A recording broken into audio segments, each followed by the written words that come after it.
100% generation of energy from renewable sources. Some 46,000 solar panels will fill the enclosed 42 acres of land at Trent's, and the area will be well secured by closed-circuit television. And believe it or not, sheep will help to keep the grass at decent levels around the panels. Manager for Systems, Planning and Performance, Johan Graves, gave some insight. It's first of its kind for a number of reasons. It's the first utility solar plant that's being constructed by Barbados Light and Power. It's also the first in Barbados and the Eastern Caribbean. And even beyond that, it is the first for our parent company, Emera Caribbean, and the wider Emera Group. He said the plant will ultimately account for about 2.2% of the annual electricity generated for the island, and that works out to about 7,700 homes. We're going to be generating approximately 20 gigawatt hours a year from this plant, and as I said, it represents about 2.2% of our annual energy demand. It actually will help us to diversify our fuel mix. It will actually reduce our CO2 emissions by over 13,000 tons of CO2 per year. And most importantly, it's actually going to allow us to reduce our fuel bill, and thereby our fuel imports, by approximately $10 million annually. Meanwhile, Emera's Vice President for Asset Management, Dave McGregor, said this is just a start for Barbados to fully wean itself off foreign oil. This is an important part of Emera's growth strategy for Barbados Light and Power. We're continuing to invest in Barbados Light and Power. This is a 40 million Barbados dollar project, 40 million Barbados dollars that we're investing right here in St. Lucie, and this is just the start. You would have heard us talk, some of you have heard us talk about 100% renewable vision for Barbados. That is the vision, along with 100% electrification.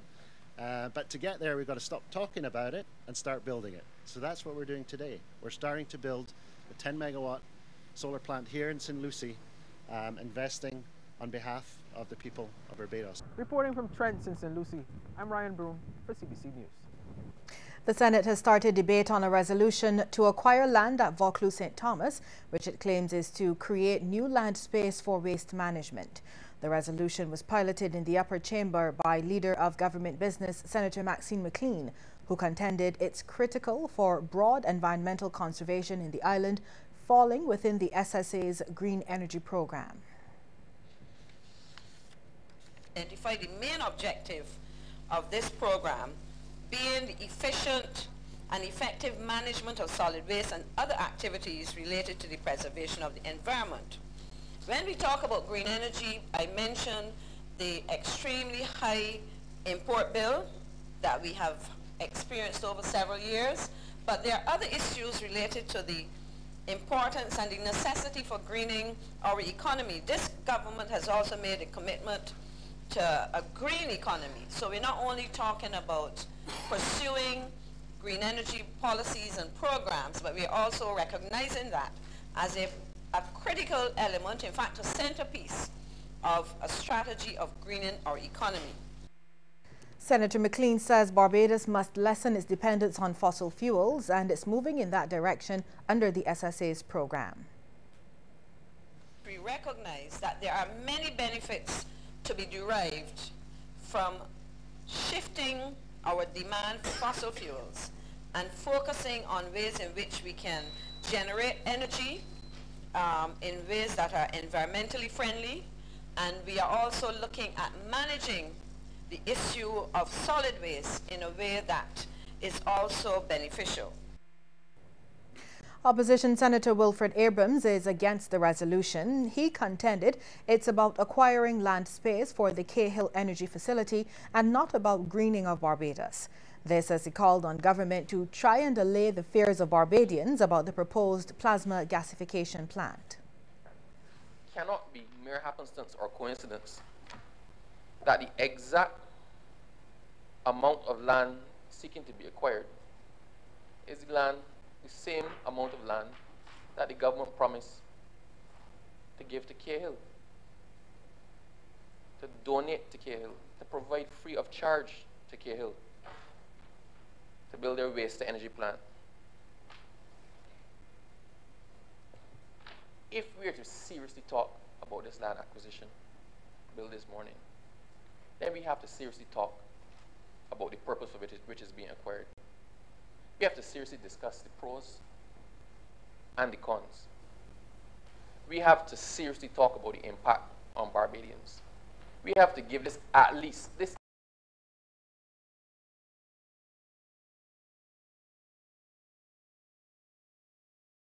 roadway. Senator Abrams says taxpayers are being called on to help bear the cost of the facility through numerous concessions being granted to Cahill, noting they cannot afford it at this time.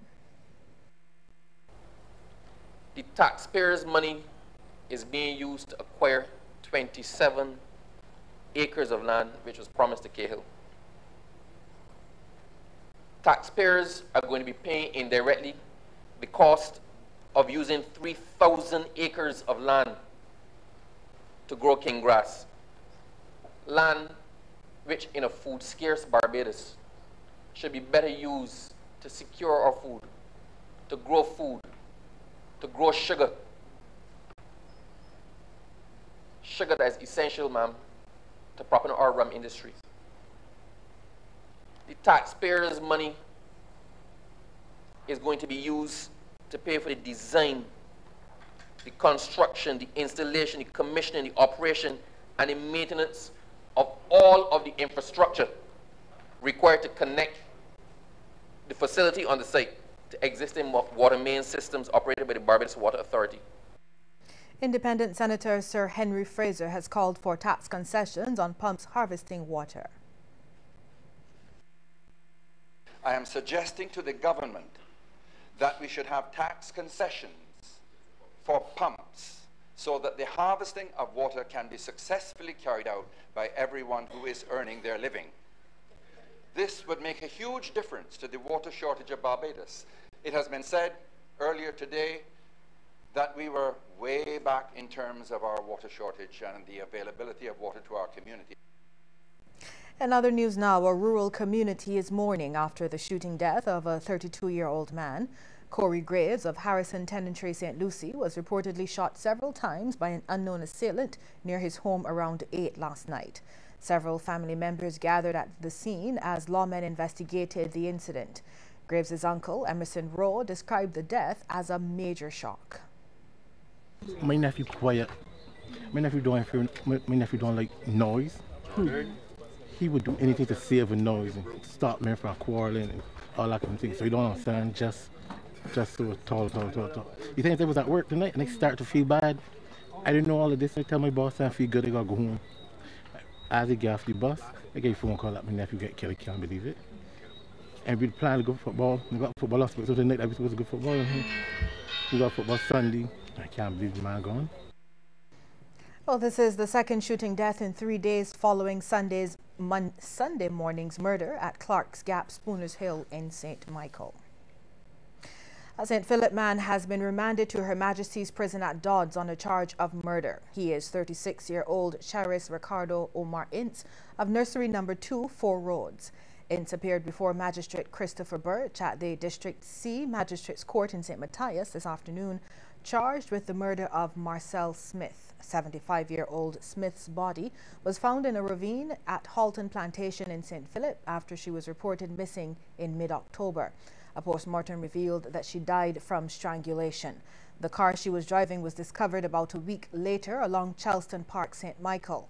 Ince was earlier remanded to prison for the theft of the car. Well, Bridgetown is much brighter and safer at night in time for the Yuletide season. It comes with the lighting of dozens of regularly traveled streets and alleys in the city. The initiative is part of the Bridgetown Revitalization Project and is spearheaded by the Barbados Chamber of Commerce and Industry. Assistance is also coming from Flow, Caribbean LED Lighting, and the Royal Barbados Police Force, among other entities. President Tracy Shuffler says the project offers a multifaceted solution to addressing security and business facilitation needs in Bridgetown. Bridgetown currently has 1,400 businesses and 7,000 employees, and that is an economic base well worth protecting. This project will also further the overarching goal to transform Bridgetown into a 24-hour city of diverse activity. The initiative also lends itself fully to one of our important platforms, improving international competitiveness. Telecommunications company Flow has contributed about $80,000 to help light up the city. Acting Commissioner of Police Oral Williams says life in Bridgetown is improving as a result of the changes. I have no doubt that with the improvement of lighting in the city, pedestrians feel a lot safer for persons in one-star areas like Tudor Street, James Street, Magazine, and Synagogue Lanes. I am told that already the improved lighting has resulted in persons remaining and conversing in the car park opposite Central Station, where once they would immediately get into their cars and leave the city. The tourist season is upon us. Independence celebrations have commenced. Soon, there will be a greater activity as the Utah shoppers descend on the city and shopping hours extended. New life is being breathed into Bridgetown. More news ahead, but first we want to get your take on this question. Do you think Barbados could eventually wean itself of the dependence on fossil fuels? Text yes or no to short code 8111. We'll have the results for you at the end of the news.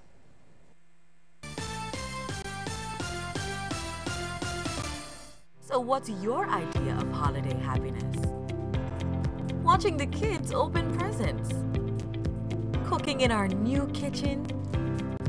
The look on his face. Add to your holiday happiness with a loan from Scotiabank, and you could win a trip for two to Miami and other great prizes. Visit your Scotiabank branch today and talk to a representative about getting your loan. Contest ends January 15th. Conditions apply. Scotiabank. Discover what's possible.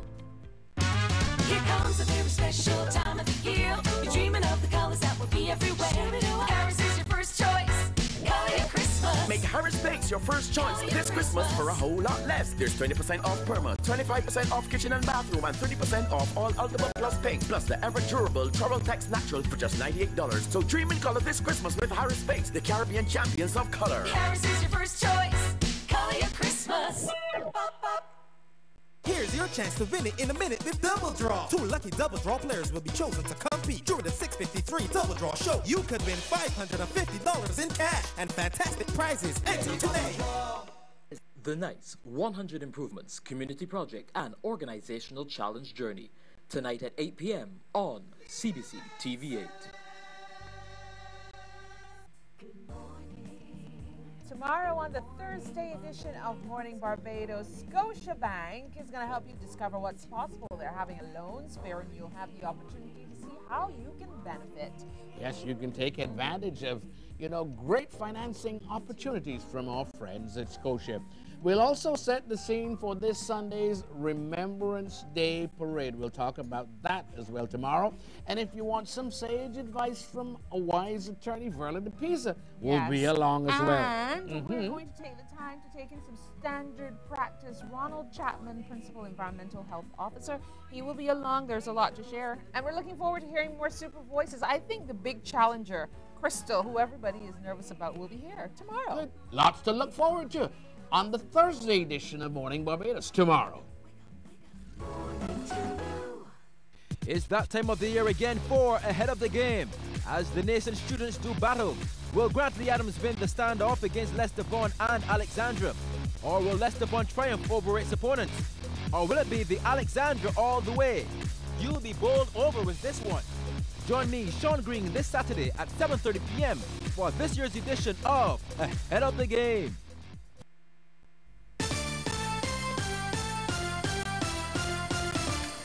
The Barbados Road Safety Association is counting on the adage that a child will lead them as it introduces a road safety program targeting school children. The Junior Road Rangers scheme, launched at the Sharon Primary School, comes at the start of Road Safety Week. President of the Road Safety Association, Charmaine Rowland Boyne, says the new program is aimed at empowering children as the BRSA moves to keep Barbados's roads safe. The Road Rangers were provided with badges and the requisite information on how they can keep not only themselves, but their parents, classmates, and communities safe. As long as you have that badge, we're going to be giving you permission to tell your mommy or your daddy, mom, you're speeding, slow down. Dad, put down the cell phone, it is dangerous. And not just these things, you're going to tell them why. okay, why it is dangerous, because we're going to teach you how, you know, these things can be dangerous. So we want you all to pass on, you know, what we're going to train you to know, what you need to know, and we're going to be training you in all areas. Minister of Transport Michael Lashley commended the Road Safety Association for once again assuming a leadership role in educating Barbadians, particularly the youth, on the safe use of the roads. This evidently is a creative approach to bring in road safety topics into the school learning experience. Of course, we tend to pay special attention to the issue of road safety during the month of November, which has been designated as Road Safety Month. And Education Officer in the Ministry of Education, Janice Reed, welcomed the program, saying it will have a ripple effect through the school system. We know that other schools will soon be on board. Also, with this initiative starting at the student level, we know that as they get older, we know that they will continue what they're doing into the secondary school, and this, I hope that there is a place for the children in secondary schools to not only at primary. Well, the growth of the local agricultural sector remains one of the top priorities for the local Ministry of Agriculture. Permanent Secretary Esworth Reed gave this assurance during the opening of the Caribbean Pacific Agri-Food Forum at the Errol Barrow Center for Creative Imagination. We are trying to address all the concerns of our farming community, including predial larceny, with a focus on cooperation to sustain agricultural development as well as to strengthen the country's nutritional and food security. We are committed to farmers, especially small-scale family farmers and women farmers, and all the stakeholders, national and international, that will seek to cooperate with us in carrying the sector forward. And CEO of the Barbados Agricultural Society, James Paul, says there's a view among farmers' organizations that they and the agriculture sector have not benefited enough from the millions pumped into agriculture. Instead, all we have seen is project upon project, and to add consultant upon consultant that do not address the real needs of the sector. In fact, we have had persons both young and old taking cursory glances at agricultural literature, regurgitating it, and then being pronounced a new direction for agriculture.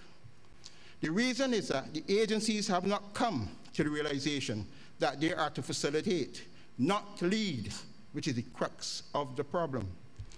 Two lucky 94.7 FM listeners are heading to Boston on a new flight put on by JetBlue. Dawn Harper and her daughter Amaris will be among the first to make the direct flight from Grantley Adams International Airport to Boston Logan Airport on the JetBlue inaugural flight on Saturday. The pair, who won the From Barbados to Boston text competition, received their prizes during a live broadcast on 94.7 FM with Arturo Valentino. Now, along with the free flight, they were also given $250 each, compliments First Caribbean International Bank and Fast Cash Barbados Limited. Dawn says she only entered the competition after being prompted by a friend who lives in Boston and didn't expect to be lucky. I sent them off, sent a few in and forgot about it and didn't think anything more of it until I heard Pearson Boyne's voice on the phone, and I was there saying, but why is Pearson Boyne So you picked up his voice right away? Yes, of Okay. course. He has that Distinctive, voice. yes, I yeah. knew it was him. I said, why is Pearson Boyne calling me?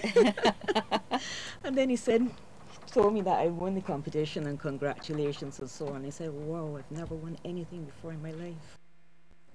JetBlue's General Manager Terry Lane says they're looking forward to a very positive response to the Barbados to Boston route. We're very happy to be introducing this new service. We expect that it will do very well. We know there's a huge Barbadian community in the Boston area, and we know that that will drive our traffic tremendously out of that area. Well, still to come, a look at some of the stories making headlines across the region. But first, we want to hear from you on this question. Do you think Barbados could eventually wean itself of the dependency of fossil fuels? Text yes or no.